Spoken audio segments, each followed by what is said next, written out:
Today we're going to do a pretty quick Oh So You're a Model episode where I answer the age-old question, do you have to have a portfolio to become a model?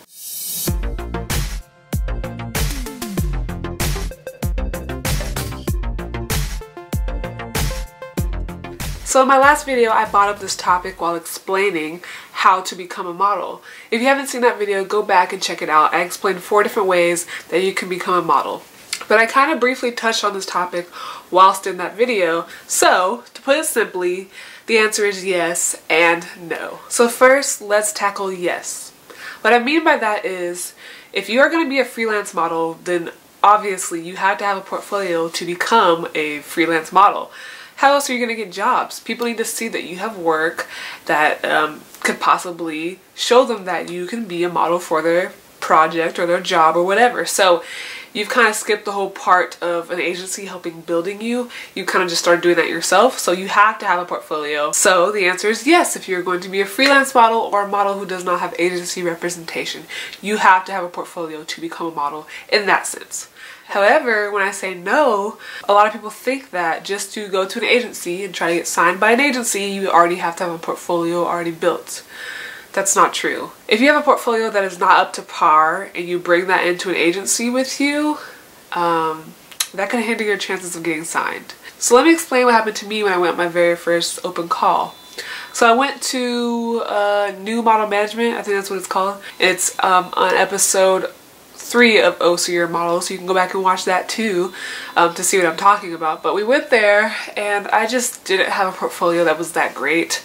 I thought I had to have a portfolio built up before I could become a model, before anybody would even want to sign me. That just wasn't the case. My portfolio was pretty average. It really didn't show me as a model. It didn't show a clear path of what type of modeling I wanted to get into or what type of modeling I've done. And what I ended up doing was ending up with a lot of average, mediocre photos of myself, and it really just didn't show much potential. So when I went on the open calls that day, pretty much what I heard back was that I needed to work on my portfolio. I needed to keep building. I needed to keep doing that.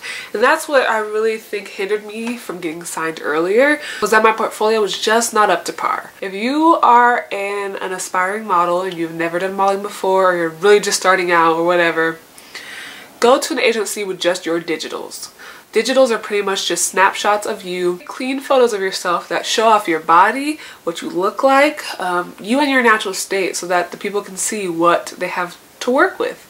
So if you go to an agency with that, that should be enough to get you signed. Do not come with a half-ass mediocre portfolio, because that's a quick way for them to be like,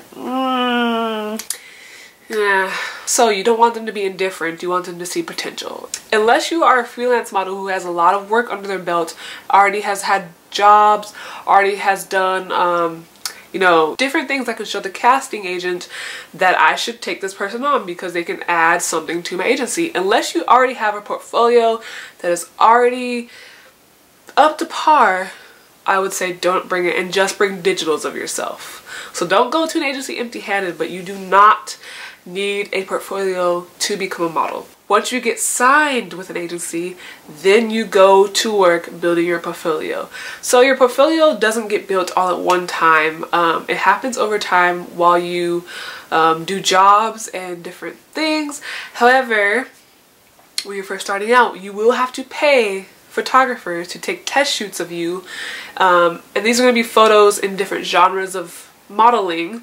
So maybe you have a beauty photographer, or you'll have a fashion photographer, or a sports fitness photographer take photos of you, and that's what's going to be in your portfolio until you start getting work. If you can get those photos from the jobs that you're doing as a model, or tear sheets, say if you were published in a magazine or, you know, in a catalog, then you want to put that in your portfolio as well, because it's proof that you can work. So I hope I got my point across, but long story short, if you are a freelance model, if that's the way you're going to become a model, then yes, you have to have a portfolio once you start getting started. And if you are going to an agency for the first time on an open call, it is not necessary to have a portfolio. Okay, so as usual, I'm being long-winded, so I'm gonna stop the video here. Hopefully I cleared up a few misconceptions that you may have had. If there's any other questions you have about modeling, anything you would love to know, please leave them down below. Also, subscribe while you're at it if you found my channel interesting. I upload more than just modeling videos, so check those out. I finally got to 600 subscribers here on YouTube, and my goal for the end of this year is 1,000. So it would mean the world to me if you join my little family here on YouTube and hit subscribe. Okay, so that's my little spiel. Until next time, y'all. Peace.